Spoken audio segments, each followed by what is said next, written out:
Hello नमस्कार दोस्तों। आज हम हीमोग्लोबिन एस्टिमेशन यानी कि हीमोग्लोबिन की जांच कैसे की जाती है इस बारे में हम विस्तृत रूप से बात करेंगे।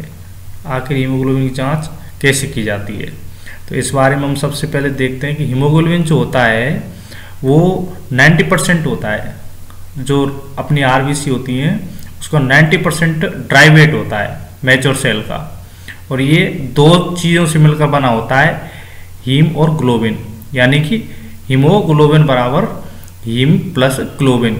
हीम जो होता है वो अलग होता है, ग्लोबिन अलग होता है। ग्लोबिन एक प्रकार की प्रोटीन होती है जो कि हमारी बॉडी में पाई जाती है।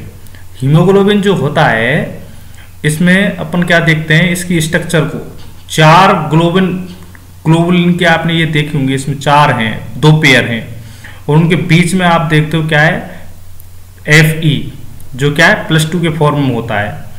तो इसकी चार जो ग्लोबिन की चेन्स होती हैं उनमें उनके चारों तरफ ये लगे होती हैं। उसमें इस पे देखो बीच में इन ग्लोबिन चेन्स के बीच में, तो अपन ये देखो इसमें स्ट्रक्चर में अपन क्या देख रहे हैं, इसमें देख रहे हैं कि चार ग्लोबिन की चेन्स किसके भीतर क्या है, इसमें Fe भीतर है इसके। तो Fe ये जो होता है ये Fe+2 के रूप में होता है, अपन देख सकते हैं इस डायग्राम में। और इस चार ग्लोबिन्स की जो चेन्स होती है उसमें दो तो अल्फा होती हैं और दो बीटा होती हैं। एडल्ट जो होते हैं उनमें दो अल्फा और दो बीटा के रूप में चेन्स पाई जाती हैं। हीमोग्लोबिन का जो एस्टिमेशन है वो कुछ स्टेप्स को लेता है। तो अपन देखते हैं कुछ स्टेप्स माइटोकॉन्ड्रिया में होती हैं, तो कुछ किस में होती हैं, साइटोप्लाज्म में होती हैं। सक्सिनाल को एंजाइम और ग्लाइसिन मिलकर के मतलब ये कि ALA सिंथेसेट के द्वारा 5 एमिनो लेवोनुक्लिक के एसिड बनाते हैं जो माइटोकॉन्ड्रिया में होता है। और जो आगे प्रोसेस के द्वारा क्या बनाता है, प्रोटोपोरफायरिन 9। और इसमें अपन देखो माइटोकॉन्ड्रिया के भीतर सिंथेटेज के द्वारा 5 एमिनो लेवोनुक्लिक एसिड माइटोकॉन्ड्रिया से बाहर आता है साइटोप्लाज्म में, वो पोरफोबिलिनोजन, और फिर कई स्टेप्स होती हैं उनके द्वारा क्या बनाता है, कोप्रोपोरफायरिनोजन, और जो फिर वापस माइटोकॉन्ड्रिया में जाता है और उसमें प्रोटोपोरफायरिन 9 बना के वो Fe+2 जुड़ता है उस पर, और उसके साथ क्या हीम का निर्माण होता है। इस प्रकार से ये हीम का निर्माण होता है, और फिर हीम पर क्या होता है, ग्लोबिन जुड़ जाता है। ठीक है, तो ये क्या बन जाता है, हीमोग्लोबिन। अब जो एडल्ट जो होते हैं उसमें क्या है, 96% of haemoglobin present in adult age HB है, जिसमें क्या होता है HB यानी कि 2 अल्फा और 2 बीटा ग्लोबिन चेन्स के रूप में पाया जाता है। जो क्रोमोसोम नंबर 6 पर इसके जीन्स जो होते हैं उन पर ये मतलब ये इसकी जानकारी होती है। तो इसके कार्य क्या होते हैं, हीमोग्लोबिन का जो मेन कार्य है वो क्या होता है, ऑक्सीजन और कार्बन डाइऑक्साइड को ट्रांसफर करना होता है इधर से उधर, सेल से टिश्यू से कहां तक, लंग्स तक, और लंग्स से वापस टिश्यू तक। तो लंग्स की ओर किसका होगा, कार्बन डाइऑक्साइड का, और ऑक्सीजन का टिश्यू की ओर ट्रांसफर होगा, वो कौन करेगा, हीमोग्लोबिन करेगा। हीमोग्लोबिन का ये पहला काम होता है जो हीमोग्लोबिन करता है। आगे हम देखते हैं कि एस्टिमेशन करने की इसकी बहुत विधियां हैं। इनमें मेन तो 3 विधि हैं, और 3 विधियों में पहली विधि है कलर मेजरमेंट के आधार पर, और दूसरी किसकी, ऑक्सीजन के कंबाइंड कैपेसिटी के आधार पर मेजरमेंट ऑफ आयरन कंटेंट। ठीक है, अब ये जो होता है सारी जो एसिड हेमेटिन मेथड होता है ये कलर डेवलपमेंट के आधार पर होता है, उसके बारे में बात करेंगे। वैसे इसके 4 मेथड दिए हुए हैं, साइन मेथड, ऑक्सीजन मेथड और एल्कलाइन हेमेटिन मेथड। ठीक है, तो इस प्रकार से इसके मेथड्स होते हैं जो कि अपन क्या करते हैं, इस प्रकार से जांच करते हैं मेथड्स के द्वारा। इसका प्रिंसिपल देखो आप, Sahli's acid haematin method for the estimation of haemoglobin. ठीक है, इसका प्रिंसिपल क्या होता है कि जब अपन ब्लड को एसिड में मिक्स करते हैं तो ये क्या है, ब्राउन कलर के एसिड हेमेटिन में चेंज हो जाता है। ठीक है, जब अपन डिस्टिल वाटर से इसको मतलब ये डाइल्यूट करते हैं तो इसका कलर चेंज होने लग जाता है, और जो इसका स्टैंडर्ड होता है वो उस स्टैंडर्ड पे जाकर के मिल जाता है। देखो इसमें क्या है, अपन देख रहे हैं हीमोग्लोबिन +0.1 HCl। ठीक है, ये मिला, तो मिलने के बाद में क्या एसिड हेमेटिन अलग बन गया, जो क्या है ब्राउन कलर का, और ग्लोबिन अलग निकल गया।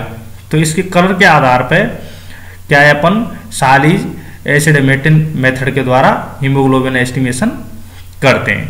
आगे हम इसके बारे में बात करेंगे कि इसमें कौन कौन से इक्विपमेंट्स लिए जाते हैं काम में, कौन कौन से इक्विपमेंट्स काम में लिए जा रहे हैं, इस बारे में बात करते हैं। तो इसमें सबसे पहला इक्विपमेंट्स होता है सालिज हीमोग्लोबिनोमीटर, ठीक है। उसमें क्या होता है ब्राउन ग्लास का स्टैंडर्ड होता है, ठीक है, और उस पर क्या होता है नाप लिखी होती है 1 2 3 4 5 6 7 8 9 10 इस प्रकार से उसमें माप लिखी होती है, जो क्या है ग्राम और परसेंटेज दोनों में लिखी होती है सालिज हीमोग्लोबिनोमीटर में, ठीक है। तो उसमें कौन सा कलर देखना है अपन को, ब्राउन कलर मैच करना है उसमें। देखो इसमें अपन चित्र में देखते हैं सालिज, इसकी जो ऊपर देखो ऊपर जो इसकी ट्यूब्स जो होती है उसमें ऊपर ब्राउन कलर है, तो इस ब्राउन कलर से अपन को मैच करना है।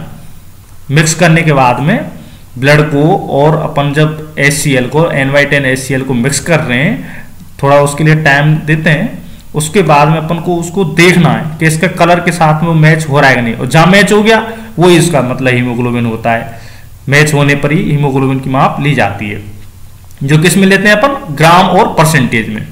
अच्छा, और दूसरी चीज होती है हीमोग्लोबिन पिपेट या सालिज पिपेट। तीसरी है स्टायरर, जो रॉड का बना होता है, एक छोटे से गिलास की साइड का रॉड का बना होता है, जिससे अपन क्या है स्टायरर के काम के लिए आता है घुमाने के लिए। और चौथा है ड्रॉपिंग बोतल, जिससे अपन क्या डिस्टिल वाटर को डालते हैं उसमें एक एक बूंद कर करके, ठीक है।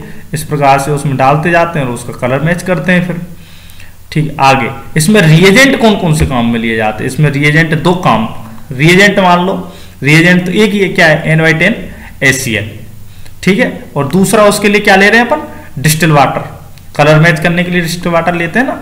तो इसमें हीमोग्लोबिन की जांच करने के लिए अपन क्या करते हैं EDTA वाला ब्लड लेते हैं, और ये कौन सा लेते हैं वीनस ब्लड लेते हैं, कैपिलरी ब्लड नहीं लेते अपन, वीनस ब्लड लेते हैं। या तो उसको स्किन पंचर के द्वारा ले लेते हैं, या फिर अपन एंटीक्यूवाइटल पेन जो होती है उसमें से लेते हैं। तो वीनस ब्लड लेना है, ना कि कैपिलरी ब्लड। कैपिलरी ब्लड जो होता है उसमें ऑक्सीजन कैपेसिटी की जांच की जाती है, तो ऑक्सीजन कैपेसिटी के लिए अलग मेथड होते हैं। एंटीकोगुलेंट क्या होता है, एंटीकोगुलेंट वो होता है जो कि ब्लड के क्लॉट फॉर्मेशन को रोकता है। एंटीकोगुलेंट क्या होता है जो ब्लड के क्लॉट फॉर्मेशन को रोकता है। और अपन HB की जांच के लिए कॉमनली कौन सा ले रहे हैं EDTA, एथिलीन डाई अमीन टेट्रा एसिटिक एसिड, ठीक है। कौन सा EDTA, ये इसमें EDTA की वायल है, जनरली ये सब हॉस्पिटल्स में ग्रीन कलर की मिलती है। EDTA वायल इस प्रकार की होती है, K3 होता है इसमें, ठीक है। इसके मेथड के बारे में आगे हम बात करेंगे कि मेथड क्या होता है, किस प्रकार से होता है। मेथड को देख रहे हैं अपन।